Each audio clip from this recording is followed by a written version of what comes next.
Bismillahirrahmanirrahim.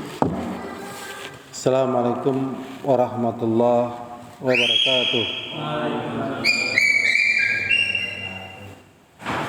Alhamdulillah nahmaduhu wa nasta'inuhu wa nastaghfiruh wa na'udzu billahi min shururi anfusina wa sayyiati a'malina. May yahdihillahu fala mudilla lahu wa may yudlil fala hadiya lahu. Asyhadu an la ilaha illallah wahdahu la syarika lah. Asyhadu anna Muhammadan abdu rasuluh. Allahumma shalli wa sallim ala Muhammadin wa ala alihi wa ashabihi wa man tabi'ahum ihsanin ila yaumiddin wa ba'd.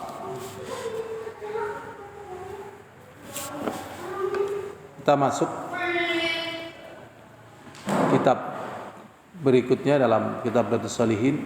Kalau ini dari Ibnu Jauzi, ini jilid ketiga, tapi kalau yang lainnya sudah berjilid. Dan di sini ada pengantar tentang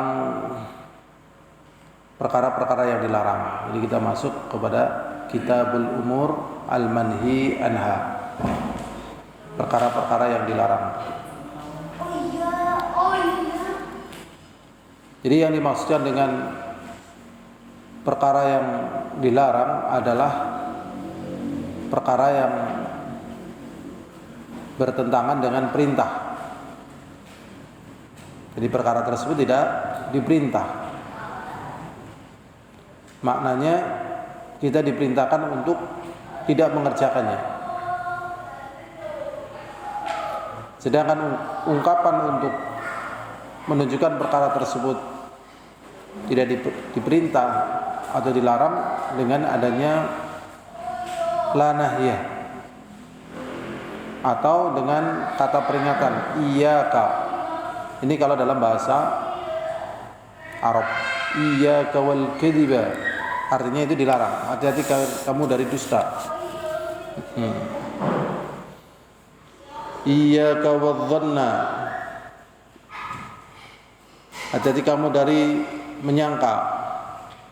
Misalnya pakai la, ya. Wala taqul lahuma uffin, itu pakai la. Dan masih banyak lagi dalam agama kita.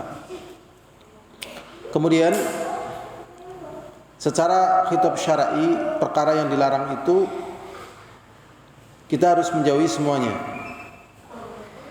Berdasarkan keumuman hadis Rasulullah sallallahu alaihi wasallam, idza nahaitukum an syai'in fajtanibuhu wa idza amartukum bi syai'in fa'tu minhu mastata'tum.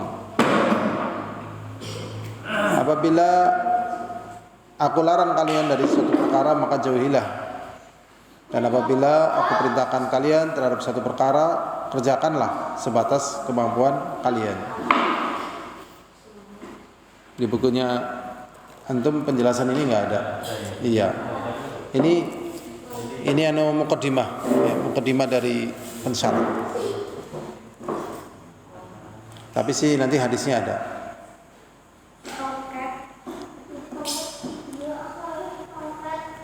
Kemudian jadi ini permasalahan larangan yang pertama, asal daripada larangan itu semuanya. Ya, semuanya. Dalilnya tadi sudah disebutkan. Yang kedua, terkadang larangan itu tidak langsung kepada zat perbuatannya, tidak secara zat perbuatannya, tetapi karena adanya bahaya. Karena adanya apa? Bahaya. Contohnya apa? Banyak sekali lah ya. Contohnya apa? Contohnya misalnya menggunakan pisau atau senjata, ya. Apakah menggunakan pisau itu terlarang? Tidak. Tapi kalau yang menggunakan itu anak kecil dan membahayakan, maka jadi terlarang. Jangan mainan pisau, bahaya. Ya. Jadi karena adanya bahaya, jangan megang senpi, bahaya. Nanti kamu salah picu, bahaya nanti. Kena itu, mati nanti. Jadi karena apa? Karena adanya bahaya. Adapun pada yang ahlinya kadang dibutuhkan. Contoh, ini masuk dalam kaidah saddud dzara'i', yaitu menutup celah untuk terjadinya kejahatan. Berikutnya yang ketiga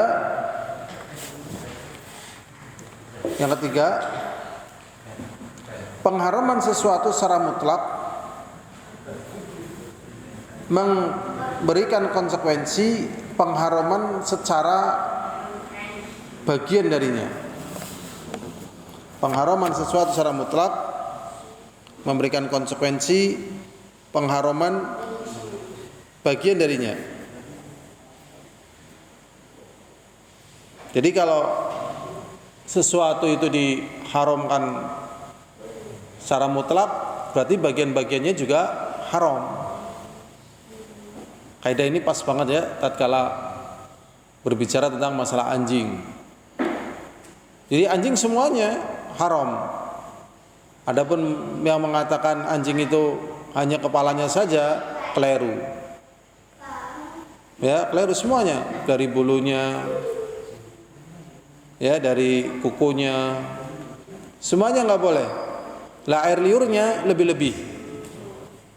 Loh gimana katanya dalam Al-Quran nggak ada? Ya, inilah pentingnya kita memiliki istidlal, yaitu istidlal itu pendalilan, yaitu nah Rasulullah sallallahu alaihi wasallam an thamanil kalbi wa maharul baghi wa khulwanul kahin.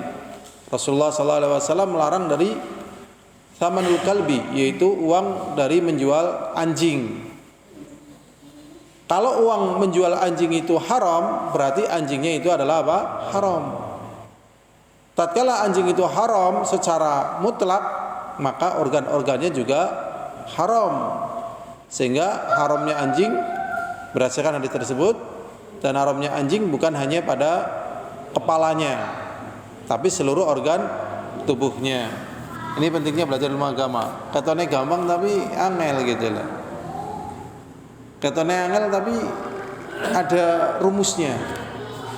Nah, di sini penting sekali belajar dan berdoa untuk mendapatkan yang dicari, ya, dicari oleh manusia untuk mendekatkan dirinya kepada Allah. Dicari gitu. Dicari dengan agama tersebut untuk mendekatkan dirinya kepada Allah. Berikutnya, larangan yang keempat, terkadang ini adanya makruh. Ya, larang tapi tidak haram, tapi apa? Makruh.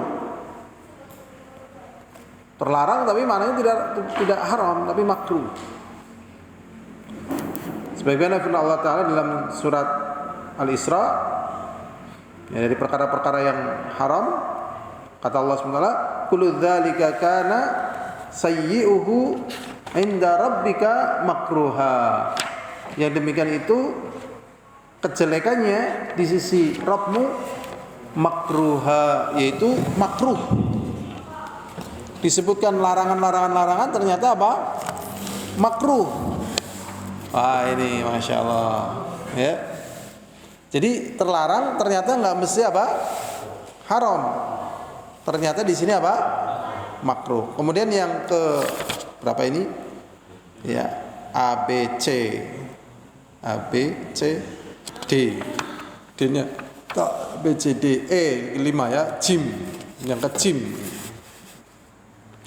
Larangan menunjukkan, ya, larangan itu menunjukkan anna fasadal manhi anhu.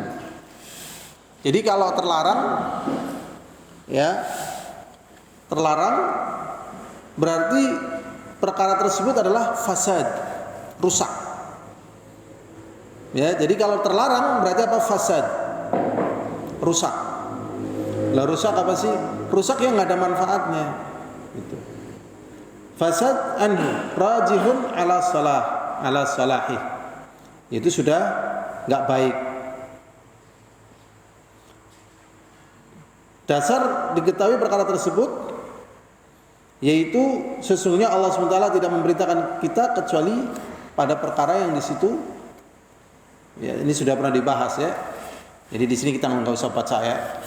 Jadi agama kita seperti dalam kaidah qaid fiqhiyah, ad-dinu mabniun 'alal masalihi fi jalbiha wa dar'i lil qaba'ih. Agama itu dibangun di atas kemaslahatan. Fi jalbiha, di dalam meraih kebaikan, di dalam meraih amalan tersebut, wa dar'i lil qaba'ih, dan menolak bahaya.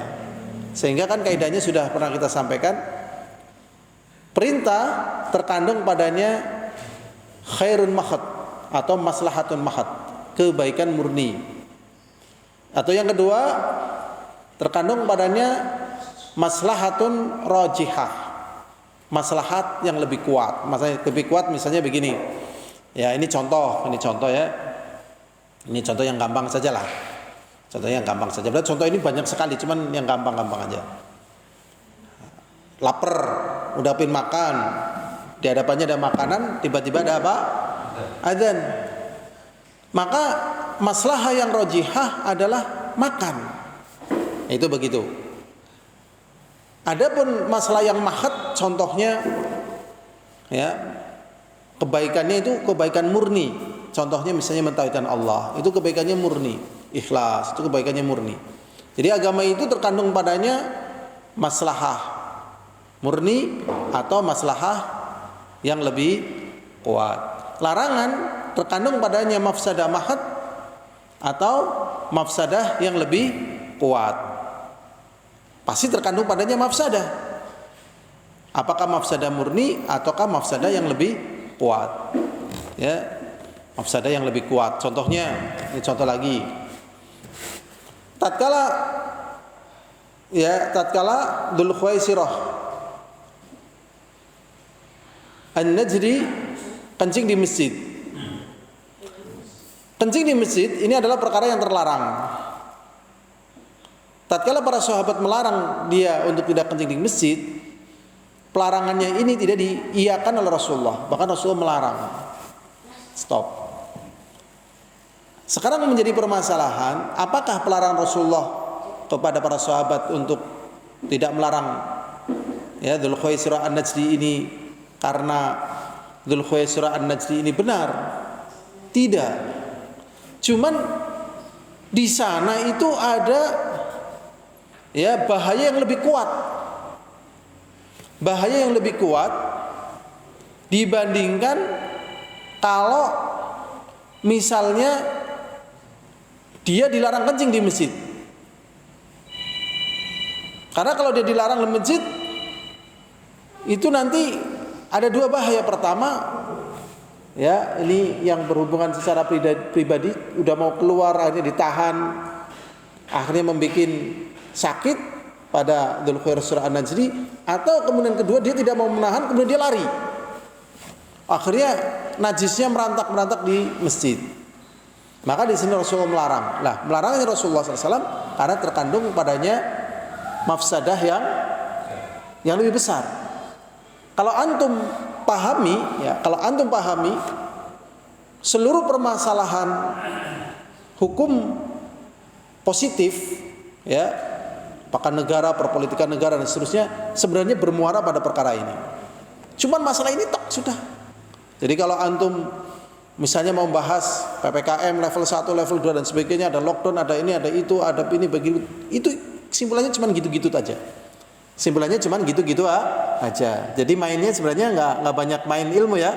Mainnya cuma dasar-dasar seperti itu. Lah, sedangkan secara syariat ini loh yang diridhoi oleh Allah seperti ini begitu.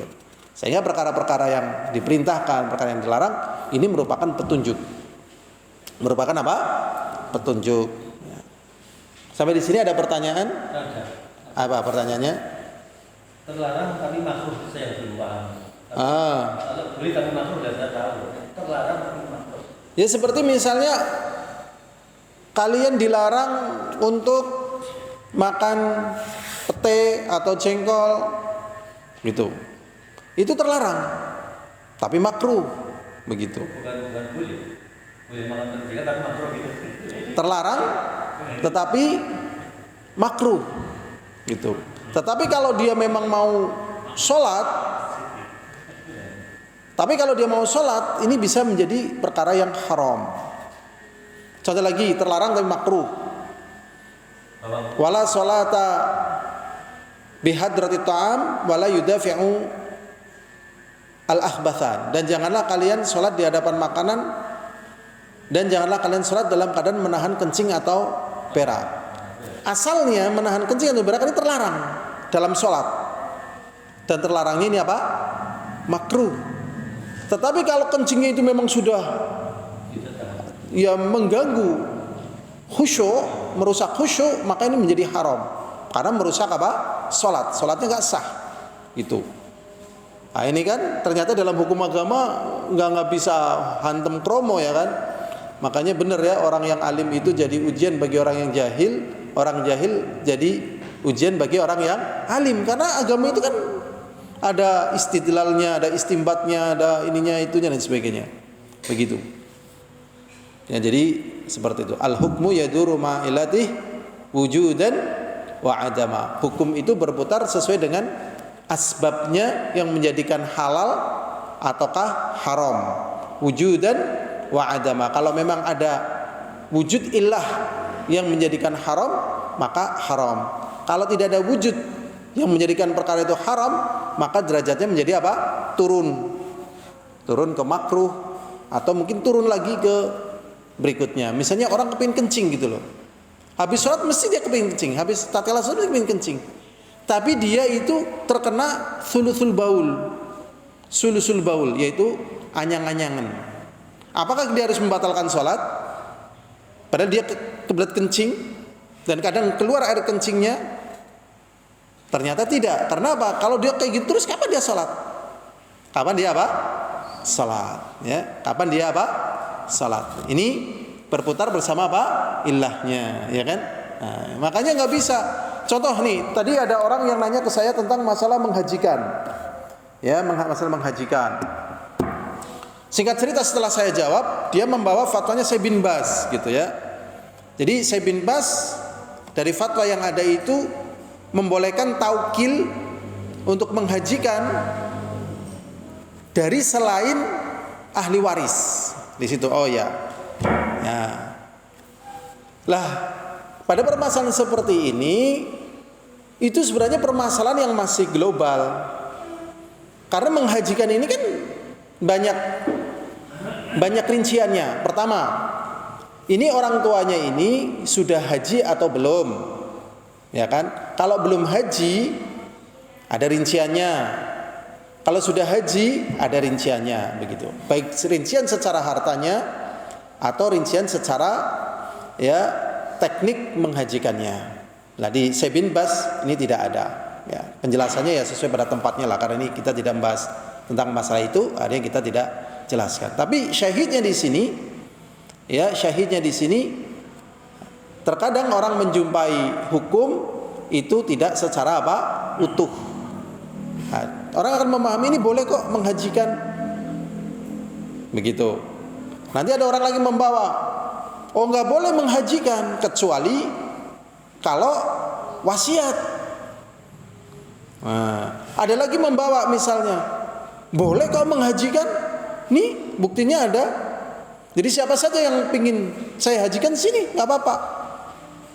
5 jutaan. Nah, kamu boleh nyarikan nggak apa-apa. 5 jutaan, nanti saya menghajikan. Kalau dapat 5 orang, per orangnya 1 juta. Si fulan dapat 5, si fulan dapat 5, dapat 5 ya kasih 5 juta. Ya kan, 5 juta. Sehingga kita berangkat sekali haji, menghajikan misalnya 25 orang. Ya, 25 apa? Orang. 25 kali 4 berapa Pak Pono? 100 juta. Padahal kita sudah di sana, ya kan? Haji sekali gitu loh, untuk 25 orang. Hajinya paling ya cuman berapa hari lah ya, 8 hari lah. Udah dapat 100 juta. Kan lumayan. Sekarang bener nggak praktek semacam itu? Salah. Tetapi ini sering terjadi gitu. Terjadi kenapa? Karena tidak bisa memahami apa? Dalil. Nah, inilah yang sering jadi apa ya? Jadi PR bagi siapa saja yang ingin amalannya lebih baik ya. Makanya orang amal lebih baik yang donga ngaji gitu loh, artinya ikhlas ya. Setelah sekali lagi lahadra azani wa azakumullah. Jadi tentang masalah larangan ada 5 tadi poin ya. Tidak usah kita ulangi, semoga paham ya. Semoga apa? Paham. Jadi tentang larangan tapi makruh ada ya Pak Pono ya tadi ya? Ada larangan tapi makruh. Beginilah hadirin azani wa azakumullah, babu tahrimil ghibah wal amri bi hifdzil lisan. Ini paling susah. Paling apa? Susah. Ya. Bab haramnya ghibah dan perintah untuk menjaga lisan. Jadi ghibah itu memang haram dan perintah menjaga lisan. Coba kita lihat ininya aja, matanya biar enggak kebanyakan nanti rampung-rampung.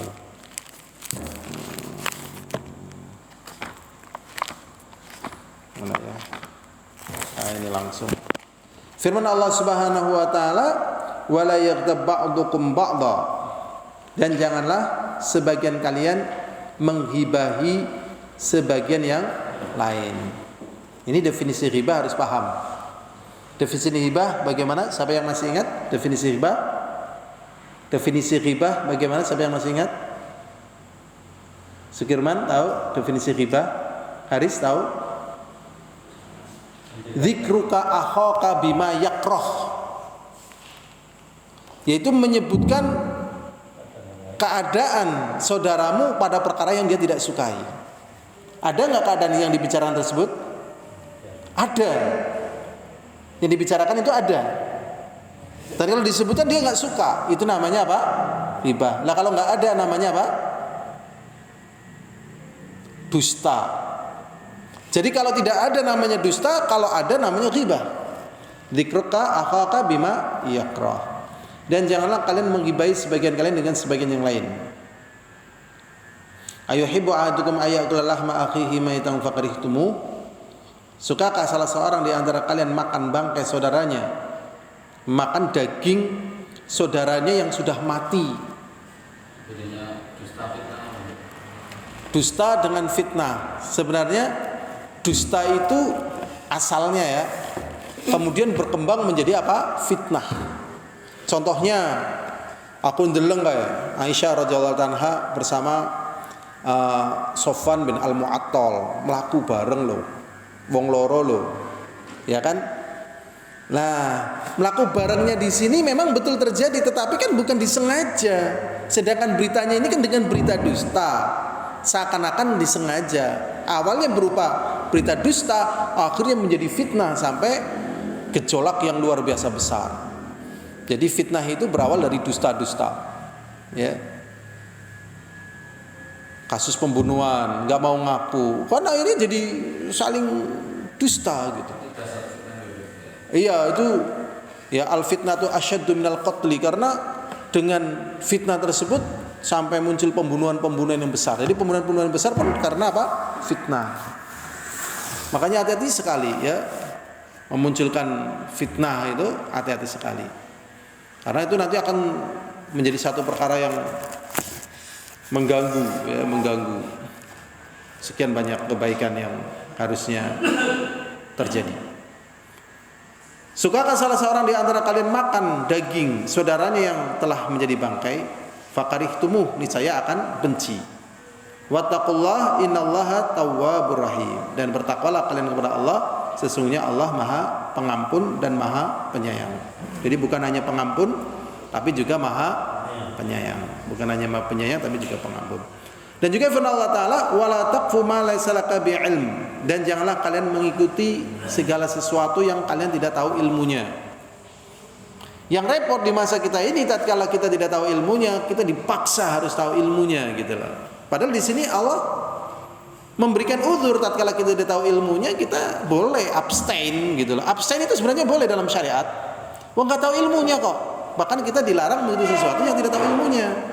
Tapi karena kadang arus memaksa untuk, ya kadang kita berbicara, berbuat pada perkara yang nggak tahu ilmunya. Di sini dituntun oleh Allah, jangan kamu ikuti yang kamu tidak tahu ilmunya. Ya mungkin akan mendatangkan apa? resiko gitu loh. Mendatangkan apa? Resiko. Seperti ya kasus tadi misalnya Aisyah radhiyallahu anha. Kan banyak yang nggak tahu, tapi kan ada yang nggak tahu ngikut juga. Ya, seperti budaknya Abu Bakar As-Siddiq juga ikut berbicara masalah itu. Sampai Abu Bakar As-Siddiq radhiyallahu anhu pun berjanji ingin membalas kepada budaknya. Tapi kemudian akhirnya dimaafkan. Dan kasus-kasus seperti ini sangat banyak sekali. Padahal Allah SWT mengatakan, dan janganlah kalian mengikuti segala sesuatu yang kalian tidak tahu ilmunya. Sesungguhnya pendengaran, penglihatan, dan hati itu semuanya akan dimintai pertanggungjawaban. Berikutnya firman Allah Ta'ala, ma yalfidhu min qawlin illa ladaihi raqibun atid. Dan tidaklah yang terucap dari ucapan kecuali baginya ada raqib atid. Ini kemudian ini ucapannya Imam Nawawi ini. Ini ucapan Imam Nawawi. I'lam, ketahuilah, annahu yanbaghi likulli mukallafin ayakhfadha lisanah. Tapi berat sekali ya, lisan di masa kita ini pakai jari, ya kan? Pakai apa? Jari. Dan jari ini dampaknya lebih besar ya. Makanya kalau undang-undang IT itu kan yang dijerat yang menyebarkan. Kalau secara hukum syariat yang berbuat dan yang menyebarkan. Memang yang menyebarkan lebih berbahaya. Misalnya orang berbuat perkara dosa, tapi dia tidak menyebarkan, ya, sama undang-undang IT nggak disalahkan, tapi yang menyebarkan ini disalahkan gitu loh. Nah, kenapa undang-undang IT hanya menyalahkan yang menyebarkan? Ya karena ya terkontaminasi dengan hukum-hukum yang lain. Bahwasanya itu kan hak pribadi ya. Misalnya dia zina gitu kan, itu kan pribadi. Yang penting kan ya istilahnya untuk konsumsi sendiri. Tapi kalau sudah disebarkan, lah ini kejahatan ini. Sebenarnya ini tetap dosa secara hukum apa? Syariat. Secara hukum apa? Syariat. Cuman karena ini namanya aja hukum positif. Ya, akhirnya yang dijerat kalau sudah menimbulkan kerusakan secara publik. Jadi tidak secara syariat. Di sini ya dari setiap yang terucap kecuali raqibun atid. Ketahuilah sesungguhnya bagi setiap mukallaf menjaga lisannya dari seluruh ucapan. Illa kalaman dhaharat fihi maslahah, kecuali ucapan yang nampak maslahah. Jadi kalau kira-kira enggak nampak maslahah, lebih baik diem. Aku ngomong ngamuk apa ora ya? Kalau kita masih ada pikiran ngamuk apa ora ke sananya, jangan ngomong. Gitu loh. Kira-kira enggak ada masalah, diem sudah. Ya. Nih. Jadi kalau nggak muncul maslahah, jangan. Ya, misalnya berbicara tauhid kan penting. Ternyata jadi geger, ya kan? Maka di sini hati-hati nih. Maka di sini apa? Hati-hati. Dengan cara yang lain yang akhirnya tauhid bisa masuk. Padahal tauhid kan penting, itu hak Allah. Tapi kan kemampuan kita kan berada di dunia gitu. Seperti kisahnya Khobab bin Al-Ard. Waktu itu kan bilang intinya cinta kepada Rasulullah, akhirnya dipukulin, ada pingsan, siuman bilang lagi pukulin lagi, pingsan lagi, bangkit lagi, pukulin lagi, sampai akhirnya dikira mati ditinggal. Setelah itu baru dia siuman datang ke Rasulullah. Nah hal-hal yang demikian itu ya tentunya ya kembali kepada dia yang mau mengucapkannya. Kalau kira-kira mudarat bagi dirinya jangan. Di sini kata beliau, wa mastawal kalam tarakahu fi maslahah. Apabila 50% janjian yang ngomong ya apik, tapi nggak ngomong mungkin ya ana sing ora terima. Nah, ini kan 50%. Jangan ini gitu lah. Kecuali kalau memang perkaranya harus disampaikan. Contoh ya, Mu'adz bin Jabal waktu itu kan pernah dikatakan oleh Rasulullah, ala tubashiru fayattakilu. Jangan kamu beritakan berita itu, nanti mereka akan menggampang-gampangkan. Tapi tatkala beliau mau meninggal kan nggak ada alternatif lain. Karena di sini akan ada larangan dari hadis Rasulullah yang lain, yaitu menyembunyikan apa? Ilmu. Akhirnya tatkala mau meninggal diceritakan. Tapi sebelum meninggal tidak diceritakan. Padahal di situ ada manfaatnya. Tapi di situ juga ada apa? Bahayanya. Ya. Bocah cilik misalnya diwarai reproduksi wanita misalnya. Ada manfaatnya nggak, Ami Fadlun? Ya mungkin ada manfaatnya kan, jadi orang-orang takon-takon. Tapi kan mudaratnya kan gede gitu loh. Ya anak kecil diajari bagaimana cara ngepung masyarakat, ya. Mungkin ada manfaatnya, tapi kan mudaratnya juga gede dan buat apa juga? Ya sudah ditahan. Tetap adanya klasifikasi. Tetap adanya apa? Klasifikasi kayak gitu. Ya karena memang kebutuhan orang kan sesuai dengan keadaannya. Contohnya orang fakir diajari zakat mal. Ya kan? Pelajaran zakat mal penting nggak bagi orang yang sudah sepuh dan sebagainya, atau remaja atau pemuda? Penting apa enggak? Penting. Tapi dia fakir gimana? Ya nggak mampu. Ya mending yang apa yang pas gitu. Ya, kecuali kalau dia memang seorang yang alim besar dan sebagainya, memang dia dalam keadaan mempelajari hukum syariat, Ibnu Taimiyah lain lagi. Kita lanjutkan. Jadi kalau misalnya 50% lebih baik enggak. Pilih mana yang maslahah. Di sini dikatakan ya likul illa kalaman dhaharat fi maslah wa matastawa, dan tatkala sama 50% kalamu ucapan tadi manfaat dan mudarat tarokahu fil maslah, maka tinggalkan pada perkara yang maslahah. Wal sunnah imsaku anhu, sunnah secara petunjuk agama lebih baik diam, abstain. Padahal di situ terkandung manfaat 50%, ternyata sunnahnya itu abstain. Lah mengko sing kepriwe engko nek ora iku ya ora sing ngerti. Allah lebih tahu kapan kebaikan itu akan muncul sesuai dengan yang terbaiknya. Ya, kapan ya keadaan itu muncul sesuai dengan yang terbaiknya. Coba kisahnya Ashabul Kahfi. Ya mbok ngomong bae lah, ya kan? Itu kan al-haq, kebenaran kan. Kon dadak melayu, dadak umpetan maning, ya kan? Sekarang urusannya di tangan Allah atau di tangan Ashabul Kahfi? Di tangan Allah. Ashabul Kahfi kan sudah berusaha semampunya. Lebih daripada itu Ashabul Kahfi nggak mampu. Lah terus bagaimana Ashabul Kahfi? Ya mending menyelamatkan diri. Lah terus manusia bagaimana? Ya terserah Allah. Ternyata tatkala Ashabul Kahfi tidur selama berapa tahun?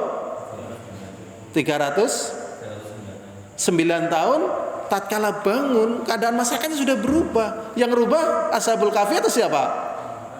Ya Allah kan, bukan Ashabul Kahfi. Bukan Ashabul Kahfi tidur di itu. Lah itu sering hal yang menjadikan manusia mumet itu kayak gitu itu. Jadi mumetnya manusia ya sebenarnya kesalahan dalam menilai sebuah permasalahan. Misalnya wong tua awake wis lemes, tak berdaya dan sebagainya, ingin berbuat banyak. Lah wong awake dewek wis loyo, wong meriang dan sebagainya, orang tak berdaya. Lakukanlah yang dia mampu gitu loh. Jadi tatkala seseorang mengatakan saya tidak mampu, saya sudah tua, saya sudah seperti ini, udah saya serahkan pada yang ahlinya. Ini akan mengurangi beban dan Allah pun akan membantu. Nah, ini contoh aja. Ya, ini bukan hanya orang tua, ya siapa saja, ya, siapa saja. Jadi kalau kira-kira tengah-tengah, mending diem. Fasunna al-imsaku anhu li'annahu qad yunjarun kalam al-mubah. Ya. Qad yunjarun al-kalam al-mubah ila haram atau makruh. Karena terkadang kata-kata yang sifatnya mubah bisa berubah menjadi makruh ataupun haram.